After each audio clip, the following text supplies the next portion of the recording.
Welcome back. നോമ്പും പെരുന്നാളും എല്ലാം കഴിഞ്ഞ് എല്ലാവരും ഹാപ്പി ആയിട്ടിരിക്കുകയെന്ന് കരുതാണ്. നമ്മളും അൽഹംദുലില്ലാഹ് വളരെ സുഖമായിട്ടിരിക്കുകയാണ് കേട്ടോ. രാവിലെ എണീറ്റ ഉടനെ തന്നെ നമ്മൾ പുതിയ ബിസിനസ്സിൻ്റെ കുറച്ച് കാര്യങ്ങൾ നോക്കാണ്ടായിരുന്നു. ആദ്യം അതൊന്ന് ക്ലിയർ ചെയ്തു.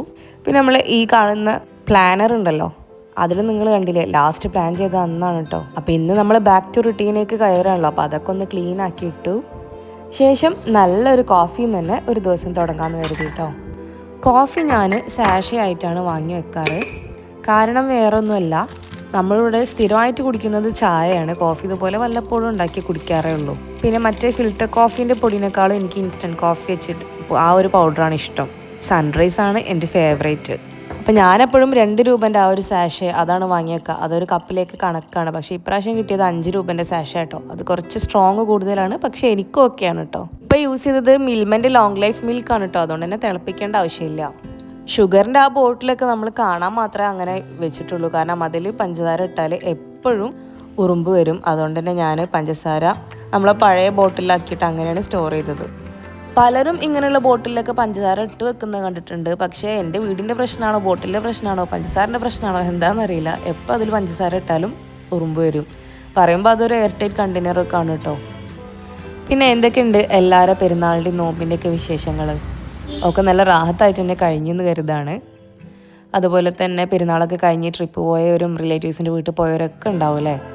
അപ്പോൾ നിങ്ങളെ വിശേഷങ്ങളൊക്കെ ഒന്ന് കമൻറ്റ് ബോക്സിൽ കമൻറ്റ് ചെയ്യാം കേട്ടോ. നിങ്ങളെ കമൻസൊക്കെ വായിക്കുമ്പോൾ നമുക്കൊരു പ്രത്യേക സന്തോഷമാണ്. അതുപോലെ തന്നെ എൻ്റെ വീഡിയോ ആദ്യമായിട്ട് കാണുന്നവരുണ്ടെങ്കിൽ നിങ്ങൾക്ക് എൻ്റെ ചാനൽ ഇഷ്ടമാവുന്നുണ്ടെങ്കിൽ പ്ലീസ് ഒന്ന് സബ്സ്ക്രൈബ് ചെയ്യുക, സപ്പോർട്ട് ചെയ്യുക. വീഡിയോസൊക്കെ ഇഷ്ടമാവുകയാണെന്നുണ്ടെങ്കിൽ ഒന്ന് ലൈക്ക് ചെയ്യുക, ഒരു ഹൈപ്പും കൂടി തരാം കേട്ടോ. കമൻറ്റ് സെക്ഷൻ നീക്കിക്കഴിഞ്ഞാൽ അതിൻ്റെ സൈഡിലാണ് ഹൈപ്പിൻ്റെ ബട്ടൺ ഉണ്ടാവുക. പിന്നെ നിങ്ങളുടെ ഫ്രണ്ട്സിനും ഫാമിലിക്കും ഒക്കെ ഒന്ന് ഷെയർ ചെയ്ത് കൊടുക്കുക കേട്ടോ. ഇതുപോലൊരു ചാനൽ ഉണ്ട് എന്നുള്ളത് അവർക്കും കൂടി ഒന്ന് അറിയിച്ചു കൊടുക്കുക. അതുപോലെ തന്നെ നല്ല അടിപൊളി റെസിപ്പീസിനും കാര്യങ്ങൾക്കും ഒക്കെ ആയിട്ട് നമ്മൾ ചാനൽ സബ്സ്ക്രൈബ് ചെയ്യുന്നതിൻ്റെ കൂടെ തന്നെ നിങ്ങൾ നോട്ടിഫിക്കേഷൻ ഓൺ ആക്കിയിട്ട് ബെല്ലൈക്കണും പ്രസ് ചെയ്തിടാം. അങ്ങനെ കിച്ചണിലേക്ക് കയറി കഴിഞ്ഞാൽ എപ്പോഴും ആദ്യം ചെയ്യുന്നത് മോട്ടർ ഇടുക എന്നുള്ളതാണ് കേട്ടോ. മോട്ടർ ഇട്ട് ടാങ്ക് ഫുള്ളാക്കി വെക്കുക എന്നുള്ളത് അതൊരു ശീലമാണ്. ചില സമയത്ത് മറന്നു പോകും കേട്ടോ. പക്ഷെ എന്നാലും മിക്കവാറും ദിവസങ്ങളിൽ അങ്ങനെ തന്നെയാണ്. ഇന്നിപ്പോൾ ബ്രേക്ക്ഫാസ്റ്റിന് എന്തുണ്ടാക്കുമെന്ന് ആലോചിച്ച് നിന്നപ്പോഴാണ് നമുക്ക് തലേദിവസം ചോറ് കുറച്ച് ബാക്കിയുണ്ട്. അതും കൂടി യൂസ് ആക്കിയിട്ട് ഒരു കാര്യം അങ്ങോട്ട് കാച്ചാന്ന് കരുതി. ദീദിനോട് നീക്കാൻ പറയും. പല്ല് തേച്ച് വന്നാല് കൊക്കോസ് തരും. അപ്പോൾ ബാക്കി വന്ന ചോറ് വെച്ചിട്ട് ഞാൻ പൊറോട്ട പോലെ ഒരു സംഭവമാട്ടോ ഉണ്ടാക്കിയെടുക്കാൻ വേണ്ടി പോകുന്നത്. ഒരുപാട് വീഡിയോസിൽ കാണുന്ന സമയത്ത് ട്രൈ ചെയ്ത് നോക്കണമെന്ന് വിചാരിച്ചാണ്. അപ്പോൾ ഇന്നെന്തായാലും അതങ്ങോട്ട് ട്രൈ ചെയ്യാമെന്ന് കരുതി. അതിന് വേണ്ടിയിട്ട് 1 കപ്പ് ചോറ് ഞാൻ കുറച്ച് വെള്ളം ഒഴിച്ചിട്ട് നന്നായിട്ട് പേസ്റ്റാക്കി എടുത്തിട്ടുണ്ട്. പിന്നെ 2 കപ്പ് മൈദപ്പൊടി ഞാൻ യൂസ് ചെയ്യുന്നുണ്ട് കേട്ടോ. ഇനി ഈ മൈദപ്പൊടിയിലേക്ക് ആവശ്യത്തിന് വേണ്ട ഉപ്പും കൂടി ചേർത്ത് ഒന്ന് മിക്സാക്കി എടുത്തതിന് ശേഷം നമ്മൾ നേരത്തെ അരച്ച് വെച്ച ചോറിൻ്റെ ആ ഒരു പേസ്റ്റ് വെച്ചിട്ട് ഇത് കുഴച്ചെടുക്കുകയാണ്. എനിക്കിപ്പോൾ ഈ ഒരു പേസ്റ്റ് മാത്രം മതിയായിരുന്നു ഈ ഒരു മാവ് മൊത്തം കുഴച്ചെടുക്കാൻ. നിങ്ങൾക്കത് തികയില്ലാന്ന് തോന്നുകയാണെങ്കിൽ കുറച്ച് വെള്ളം കൂടി യൂസ് ചെയ്തിട്ട് അങ്ങനെ കുഴച്ചെടുക്കാം കേട്ടോ. അല്ലെങ്കിൽ ചോറ് അരയ്ക്കുന്ന സമയത്ത് തന്നെ കുറച്ചും കൂടി വെള്ളം ഒഴിച്ചിട്ട് അങ്ങനെ അരച്ചെടുത്താലും മതി.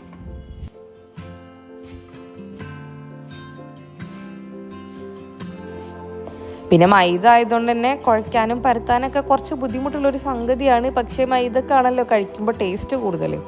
അതുകൊണ്ട് തന്നെ ഏതായാലും ഞാൻ അതിന് വേണ്ടിയിട്ട് പരിശ്രമിക്കാൻ തന്നെ തീരുമാനിച്ചു. അങ്ങനെ അവസാനം ഇതാ കുഴച്ച് ബോളാക്കി മാറ്റിയിട്ടുണ്ട്. ഇനി അതിന് നല്ലൊരു മയം കിട്ടാൻ വേണ്ടിയിട്ട് ഞാൻ പാത്രത്തിലേക്ക് തന്നെ അങ്ങനെ നീട്ടി എറിഞ്ഞു കൊടുക്കുകയാണ് കേട്ടോ.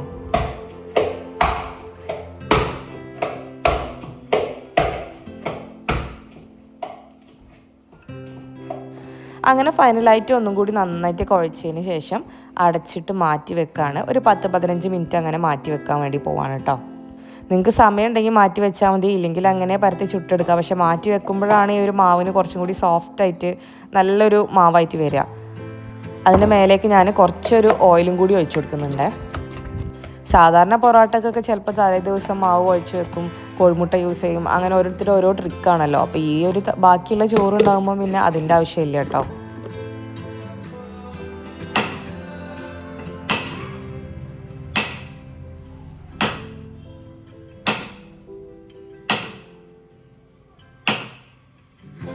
ഇനി പൊറോട്ട, ചപ്പാത്തി അങ്ങനെയുള്ള ഐറ്റംസിലേക്കൊക്കെ കറിയായിട്ട് നമുക്ക് നോൺ വെജോ അങ്ങനെ എന്തെങ്കിലുമൊക്കെ വേണം. അതല്ലാതെ നമ്മൾ സാധാരണ പയർവർഗ്ഗങ്ങളെ കറി ഇവിടെ കുട്ടികൾക്കൊന്നും വലിയ താല്പര്യമില്ല, നമുക്ക് വലിയ സീനൊന്നും ഇല്ല കേട്ടോ. അപ്പോൾ ഇന്നിപ്പോൾ അങ്ങനെ കറി വെക്കാൻ പറ്റിയ ഐറ്റംസ് ഒന്നും ഇല്ലായിരുന്നു. അപ്പോൾ ഞാൻ വിചാരിച്ചു എന്നാലും നമുക്ക് ഹോട്ടലിൽ നിന്ന് കിട്ടുന്ന ഒരു പ്ലെയിൻ സാലഡ് ഉണ്ടാക്കാം. ബ്രേക്ക്ഫാസ്റ്റ് കിട്ടാൻ നേരെ വൈകുമെന്ന് പറഞ്ഞപ്പോൾ ഇവിടെ ഒരാൾ ചോക്കോസൊക്കെ എടുത്ത് കഴിക്കുന്നുണ്ട് കേട്ടോ. അങ്ങനെ ആ ഒരു സാലഡ് ഉണ്ടാക്കാൻ വേണ്ടിയിട്ട് മിക്സിൻ്റെ ജാറിലേക്ക് ഞാൻ അരമുറി തേങ്ങയും ഒരു ചെറിയ തക്കാളിയും പിന്നെ ഈ കാണുന്ന പോലെ പട്ട, ഗ്രാമ്പൂ, ഏലക്ക, ചെറിയ ജീരകം, വലിയ ജീരകം, കുരുമുളക്, കുറച്ച് കാഷ്യൂ നട്ട്സും കൂടി ഇട്ടിട്ട് നന്നായിട്ട് പേസ്റ്റാക്കി അരച്ചെടുത്ത് മാറ്റി വെച്ചിട്ടുണ്ട്. ഇനി അതിലേക്ക് നമുക്ക് വീണ്ടും ഒരു ചെറിയ സവാളയും ഒരു ചെറിയ തക്കാളിയും കൂടി ഒന്ന് അരിഞ്ഞെടുക്കാം. ഈ ഒരു സാലഡ് ഞാൻ ഇതിന് മുന്നേ ഉണ്ടാക്കിയിട്ടുള്ളതാണ്. നല്ല ടേസ്റ്റാണ്. നമുക്ക് ഹോട്ടലിൽ നിന്ന് കിട്ടുന്ന ആ ഒരു രീതിയിൽ തന്നെ സാലഡ് റെഡിയായി വരും കേട്ടോ.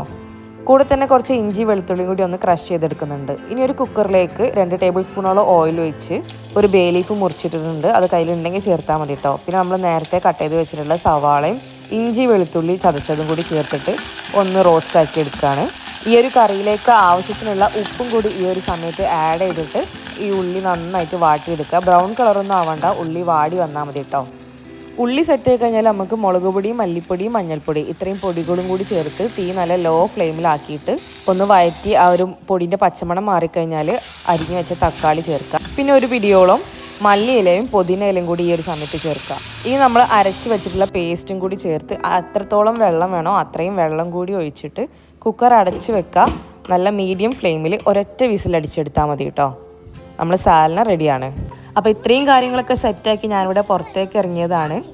അപ്പോൾ ഇവിടെ എല്ലാവരും ഈ ഒരു ഫിഷ് പോണ്ട് ക്ലീൻ ആക്കുന്ന പരിപാടിയിലാട്ടോ. നോമ്പായതിനു ശേഷം ആ ഒരു ഭാഗത്തേക്ക് ക്ലീൻ ആക്കാനേ പോയിട്ടില്ലായിരുന്നു. അങ്ങനെ അവരതൊക്കെ ക്ലീൻ ആക്കി എടുക്കുന്നുണ്ട്. പിന്നെ ഈ കാണുന്ന താമരയാണ് കേട്ടോ. ഈ വലിയ ചെടിയല്ല, അത് പാടത്തുനിന്ന് ചേറി കൊണ്ടുവന്നപ്പോൾ അതിൻ്റെ കൂടെ പെട്ടതാണ്. ഇതാണ് താമര. അപ്പോൾ അതും കൂടി ആ ഒരു പോണ്ടിലേക്ക് ഇറക്കി സെറ്റ് ചെയ്യാമെന്ന് ഉദ്ദേശിക്കുന്നുണ്ട്. അങ്ങനെ നമ്മൾ സാലഡ് റെഡി ആയിട്ടുണ്ട്. ഇനി പൊറോട്ടേൻ്റെ മാവും സെറ്റായിട്ടുണ്ട്. അപ്പം നമുക്ക് പൊറോട്ട ഒന്നുകൂടി കുഴച്ചിട്ടൊന്ന് പരത്തിയെടുക്കുക. അപ്പോൾ മൈദ ആയതുകൊണ്ട് തന്നെ കുഴയ്ക്കാനും പരത്താനൊക്കെ നല്ല റിസ്ക് ഉണ്ട് കേട്ടോ. പക്ഷെ ആവശ്യത്തിന് ഓയിലൊക്കെ ഒഴിച്ചിട്ട് നന്നായിട്ട് അങ്ങനെ നീട്ടി പരത്തിയെടുക്കാൻ വേണ്ടി പോവുകയാണ്. അപ്പോൾ ആദ്യം തന്നെ നമുക്കിത് ബോൾസ് ആക്കി മാറ്റണം. എത്രത്തോളം വലിപ്പം വേണോ അത്രത്തോളം വലിപ്പത്തിൽ നിങ്ങൾക്ക് ബോൾസ് ആക്കാം കേട്ടോ. അപ്പോൾ ഞാനിപ്പോൾ ഇത് ചെറിയ രീതിയിലാണ്, ചെറിയ ബോൾസ്, നമ്മൾ സാധാരണ ചപ്പാത്തിൻ്റെ വലിപ്പത്തിലുള്ള ബോൾസാണ് എടുക്കുന്നത് കേട്ടോ. അതുകൊണ്ട് തന്നെ നമുക്ക് ഫൈനലിൽ ഉണ്ടാവുന്ന പൊറോട്ടയും ആ ഒരു വലിപ്പം തന്നെ ഉണ്ടാവുള്ളൂ. നിങ്ങൾക്ക് വേണമെങ്കിൽ വലിയ ബോൾസ് ആക്കിയിട്ട് മാറ്റാം. അപ്പോൾ ബാക്കിയുള്ള ബോൾസൊക്കെ ഞാൻ വീണ്ടും ആ ഒരു പാത്രത്തിലേക്ക് തന്നെ ഇട്ട് അടച്ച് വെക്കുകയാണ്, ഡ്രൈ ആയി പോകാണ്ടിരിക്കാൻ വേണ്ടിയിട്ടാണ്. ഇനി അതൊന്നും ഒന്നെടുത്തിട്ട് പരത്താണ്. ആദ്യം തന്നെ നന്നായിട്ട് നല്ലോണം നീട്ടി പരത്തി വെക്കുക. ശേഷം നമുക്കതിൻ്റെ മേലേക്ക് എണ്ണ ബ്രഷ് ചെയ്ത് കൊടുക്കണം കേട്ടോ. അപ്പോൾ നമ്മൾ അടിക്കുന്ന ആ ഒരു ചോറ് നന്നായിട്ട് അടിഞ്ഞിട്ടില്ല എന്നുണ്ടെങ്കിൽ അതിലെ ചോറ് കിടക്കും. അപ്പോൾ എൻ്റെ കുറച്ച് അവിടെ ഉണ്ടായിരുന്നു കേട്ടോ അത്. ഇനി എണ്ണ ബ്രഷ് ചെയ്തതിന് ശേഷം നിങ്ങൾക്ക് ഇഷ്ടമുള്ള രീതിയിൽ സ്ക്വയർ പോലെ മടക്കി പത്തിരീൻ്റെ പോലെ അങ്ങനെ ആക്കിയെടുക്കുക. പരാത്ത പോലെ അല്ല, ഞാനിപ്പോൾ ഇതുപോലെ ഇങ്ങനെ ഫാന് പോലെ ആക്കിയിട്ട് നോർമലി നമ്മൾ പൊറോട്ടേൻ്റെ മാവ് എങ്ങനെയാണോ ഉണ്ടാവുക ആ ഒരു രീതിക്ക് അങ്ങനെ സ്വേൾ ചെയ്തിട്ട് ചുറ്റിയെടുക്കാൻ വേണ്ടി പോവാണ് കേട്ടോ. സംഭവം കാണാൻ വലിയ ലുക്കൊന്നുമില്ല, പൊറോട്ടേൻ്റെ ഷേപ്പൊന്നും അങ്ങനെ ആയിട്ടില്ല, കാരണം മാവിൻ്റെ ഉണ്ടൊക്കെ വളരെ വലിപ്പം കുറവാണല്ലോ. പക്ഷെ എന്നാലും കഴിക്കാൻ നല്ല ടേസ്റ്റ് ഉണ്ടായിരുന്നു കേട്ടോ. അങ്ങനെ ഞാനത് അപ്പം തന്നെ അങ്ങനെ പരത്തിയെടുക്കാൻ വേണ്ടി പോവാണ്. കുറച്ച് റിസ്ക് ഉണ്ടായിരുന്നു ഇത് പരത്തിയെടുക്കാൻ. അങ്ങനെ അവസാനം പരത്തി സെറ്റായി എടുത്തിട്ടുണ്ട്. അപ്പോൾ സ്ഥിരമായിട്ട് പൊറോട്ട ഉണ്ടാക്കുന്നവരൊക്കെ ഉണ്ട് കേട്ടോ, അവർക്കൊക്കെ ഇത് നല്ല സിമ്പിളായിരിക്കും. അങ്ങനെ ഞാനിപ്പോൾ ഇത് ഇരുമ്പിൻ്റെ ഈ ഒരു ദോശച്ചട്ടിയിലാണ് ചുട്ടെടുക്കുന്നത്. ഇടയ്ക്ക് ഓയിലാക്കിയിട്ട് തിരിച്ചു മറിച്ചിട്ടിട്ട് അങ്ങനെ ചുട്ടെടുക്കുകയാണ്. മാക്സിമം ഒരു 2-3 പ്രാവശ്യം നിങ്ങൾ തിരിച്ചു മറിച്ച് എടുത്താൽ മതി. ഓവർ ഇട്ട് കഴിഞ്ഞാൽ ഫുള്ള് നെരിഞ്ഞു പോകും കേട്ടോ. അങ്ങനെ പൊറോട്ട അങ്ങനെ ഓരോന്നോരോന്നായിട്ട് സെറ്റാക്കി എടുക്കുന്നുണ്ട്. അവരെ പോണ്ട് ക്ലീനിങ് കഴിയുമ്പോഴത്തേക്കും ഇത് പൊറോട്ട ഫിനിഷ് ആവണം. എന്നിട്ട് പിന്നെ ഒരുമിച്ച് ചായ കുടിക്കാമെന്ന് കരുതി.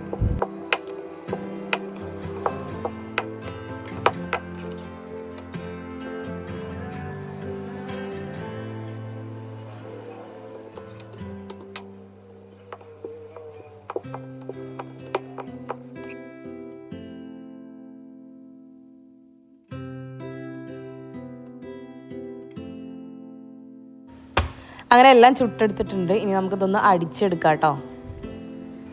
അപ്പോൾ ഞാൻ ആദ്യം കൈ വെച്ചാണ് അടിച്ചു നോക്കിയത്. പിന്നെ നമ്മൾ കാസറോളിൽ ചുട്ട് വെച്ചുകൊണ്ട് തന്നെ നല്ല ചൂടുണ്ടായിരുന്നു, കൈ വെച്ച് അടിക്കാൻ എനിക്ക് കഴിയുന്നില്ല. പിന്നെ ലാസ്റ്റ് ഞാൻ കിച്ചൺ ക്ലോത്ത് കൊണ്ടുവന്നിട്ട് അങ്ങനെ അടിച്ചെടുക്കുകയാണ് കേട്ടോ. ഏതായാലും അടിച്ചടിച്ച് പൊറോട്ട ഏകദേശം ഒന്ന് സെറ്റാക്കി എടുത്തിട്ടുണ്ട് കേട്ടോ.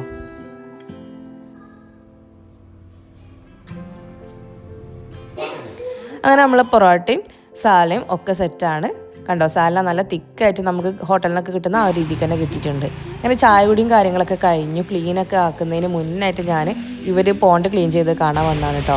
അപ്പോൾ ഇത് കാണുമ്പോൾ നല്ല മനസ്സമാധാനം. ഈ ക്ലീനായ പോണ്ടിൽ ആ ഒരു ബ്ലൂ കളർ പോണ്ടിൽ ഓറഞ്ച് കളറിലുള്ള ആ മീനുകൾ ഇങ്ങനെ ഓടി കളിക്കുമ്പോൾ, പോരാത്തതിന് ഇപ്പോൾ അതിൽ ആ ഒരു ഗ്രീനറിയും കൂടി വന്നപ്പോൾ അതിനൊരു പ്രത്യേക ഭംഗിയുണ്ട് കേട്ടോ. ക്യാമറയിൽ സത്യം പറഞ്ഞാൽ ആ ഒരു ഭംഗി ശരിക്കും അങ്ങോട്ട് കിട്ടുന്നില്ല. നമ്മളെ കണ്ണിൻ്റെ ആ ഒരു പവറൊക്കെ ഈ ഒരു സമയത്താണ് നമുക്ക് മനസ്സിലാവുക. കാരണം പല കാര്യങ്ങളും നമ്മൾ കണ്ണുകൊണ്ട് നേരിട്ട് കാണുമ്പോൾ അത് ക്യാമറയിൽ എത്ര ഒപ്പിയെടുക്കാൻ ശ്രമിച്ചാലും ചിലത് അങ്ങനെ പറ്റാറില്ല. അങ്ങനെ കുറച്ച് നേരം അതൊക്കെ അവിടെ നോക്കി നിന്നതിന് ശേഷം പിന്നെ അകത്തേക്ക് വന്നിട്ടുണ്ട്. ബാക്കി നമ്മൾ നോർമൽ ക്ലീനിങ് പരിപാടികളൊക്കെ ആണ് കേട്ടോ. കഴിഞ്ഞ 2 ദിവസവും നോമ്പൊക്കെ പെരുന്നാളും കഴിഞ്ഞ ഒരു ആവേശത്തിൽ ഞാൻ ചോറിൻ്റെ കൂടെ കറിയും ഉപ്പേരിയും പൊരിച്ചതും അങ്ങനെയൊക്കെ ആയിട്ട് ഓരോന്നും ഉണ്ടാക്കിയിട്ടുണ്ടായിരുന്നു. അപ്പോൾ അത് ലാസ്റ്റ് പിന്നെ ആ ചോറും ചില കറികളൊക്കെ ആയിട്ട് അങ്ങനെ ബാക്കിയായിരുന്നു. അതുകൊണ്ട് തന്നെ ഇന്ന് ഞാൻ ചോറും കറികളൊക്കെ ഏറ്റവും സിമ്പിളായിട്ട് ഉണ്ടാക്കാമെന്ന് വിചാരിച്ചത്. അപ്പോൾ ആദ്യം വിചാരിച്ച് കഞ്ഞി വെച്ചാലോ എന്ന്. അങ്ങനെ ഒരു മനസ്സിലാട്ടം നിന്നത്. അപ്പോൾ ലാസ്റ്റ് പിന്നെ എന്തെങ്കിലും ആ ഒരു സമയത്ത് അങ്ങോട്ട് ഉണ്ടാക്കാമെന്ന് കരുതി. ഇന്ന് നമുക്കതല്ലാത്ത തന്നെ കുറച്ച് ക്ലീനിങ്ങും കാര്യങ്ങളുണ്ട് കേട്ടോ. അപ്പോൾ ആദ്യം നമ്മൾ ചായ കുടിച്ച് കയറിയും ചായ ഉണ്ടാക്കിയ ആ ഒരു സംഭവങ്ങളൊക്കെ ഒന്ന് ക്ലീനാക്കി എടുക്കാമെന്ന് കരുതി.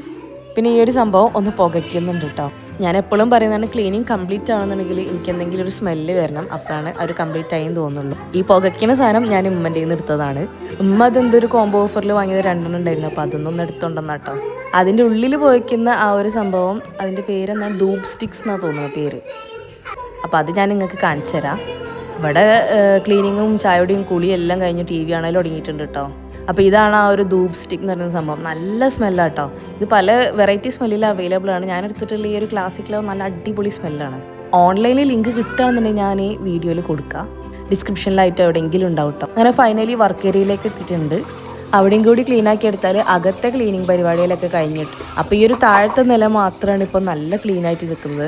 മേലെ ഓരോ റൂമിലും ഓരോ അവസ്ഥയിലാണുള്ളത്. നോമ്പിൻ്റെ അവസാനത്തെ തിരക്കും പെരുന്നാളും ഒക്കെ ആയിട്ട് അങ്ങനെയാണ്. പിന്നെ നോമ്പിന് തന്നെ ഒരുപാട് ഡീപ്പായിട്ടൊന്നും നമ്മൾ ക്ലീൻ ചെയ്യുന്നില്ലല്ലോ, ഒന്ന് ജസ്റ്റ് തൊട്ട് തലോടി പോയിട്ടേ ഉള്ളൂ. അതുകൊണ്ട് തന്നെ നോമ്പിന് മുന്നുള്ള ഡീപ്പ് ക്ലീനിങ്ങിനേക്കാളും കഷ്ടമാണ് നോമ്പ് കഴിഞ്ഞപ്പോഴുള്ള അവസ്ഥ. ഇനി മൊത്തത്തിലൊന്ന് നനച്ച് കുളിച്ചെടുക്കേണ്ടി വരും. പക്ഷെ ഞാനതിങ്ങനെ പെട്ടെന്ന് അങ്ങനെ എടുക്കാൻ തീരുമാനിച്ചിട്ടില്ല കേട്ടോ. സാവധാനം എനിക്ക് തോന്നുന്ന പോലെ അങ്ങനെ ഓരോ റൂമായിട്ടോ അങ്ങനെ ക്ലീനാക്കി എടുക്കാമെന്നാണ് വിചാരിച്ചത്. മെയിനായിട്ട് എനിക്ക് കുട്ടികളുടെ റൂമിലാണ് പണിയുള്ളത്. പിന്നെ എപ്പോഴും പറയുന്ന പോലെ കുറേ അലക്കിയത് മടക്കി വെക്കാനുണ്ട് കേട്ടോ. കുട്ടികളുടെ റൂം ഞാൻ വല്ലപ്പോഴും അങ്ങനെ ഞാനായിട്ട് ക്ലീനാക്കി ഇടാൻ പോവാറുള്ളൂ. ബാക്കിയുള്ള സമയത്തൊക്കെ കേശിനോട് ക്ലീൻ ആക്കാനാണ് പറയല്. അത് വേറെ ഒന്നും കൊണ്ടല്ല, ആ ഒരു റൂമിൽ മാത്രമാണ് അവർക്ക് വലിച്ചു വാരി ഇടാനും കളർ ചെയ്യാനും പെയിൻറ് ചെയ്യാനും അവരുടെ രീതിക്കുള്ള സ്വാതന്ത്ര്യം ഞാൻ കൊടുത്തിട്ടുള്ളൂ. അപ്പോൾ അത് ഞാൻ അങ്ങനെ കൈ കടത്താൻ നിൽക്കാറില്ല. ചില സമയത്ത് നമ്മൾ കയറി ചെല്ലുമ്പം വൃത്തികേട് കാണുമ്പം ചീത്ത പറയും. അപ്പോൾ അത് ക്ലീൻ ആക്കിയിടും. അത് പിന്നെയും തിരിച്ചു മറിച്ച് അതേപോലെ തന്നെ ഉണ്ടാവും. പക്ഷെ അതിൽ ഞാൻ അങ്ങനെ അങ്ങോട്ട് സ്ട്രെസ്സ് കൊടുക്കലില്ല കേട്ടോ. കാരണം അവർക്കും കളിച്ച് വളരണ്ടേ. എന്താ പറയുക, ക്രിയേറ്റിവിറ്റിയും കാര്യങ്ങളൊക്കെ വളരാൻ അവർക്ക് അവരുടേതായിട്ടുള്ള സ്പേസ് വേണം.